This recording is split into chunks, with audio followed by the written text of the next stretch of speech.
Welcome back to Mid-Morning. The Kentucky Department of Fish and Wildlife is joining other agencies and officers to honor those who have made the ultimate sacrifice. It's an annual tradition held each year in Frankfort. Here to tell us more about it is Glenn Griffie. Glenn, thank you so much for being here with us today. Tell us about this ceremony. The ceremony, it's the Kentucky Conservation Officer Memorial, is a tribute for our 10 fallen officers that gave their ultimate sacrifice in the line of duty. It's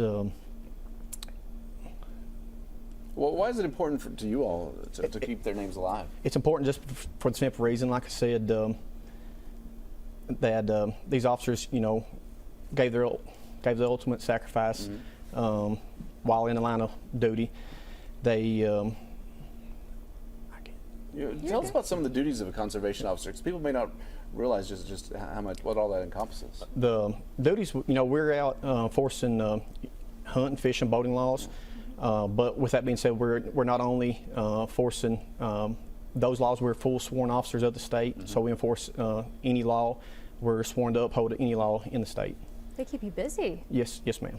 I think one of the things people may not realize, especially for you all, the average officer, when you're going out to encounter someone, you may not know if they have a gun or not. For you all, a lot of the people you all encounter, you know that they're armed. I mean, they're out hunting, they're generally being safe, but that's something I guess you all have to keep in mind. Yes, sir. During hunting seasons, we're always dealing with somebody with a firearm, but even during fishing season, summer months, boating season, most people still have a firearm, pistol, or any type of weapon. So we always got to keep that in the back of our mind that every person we're encountering might be either packing a firearm, which some of them legally can, yeah. Some of them can't.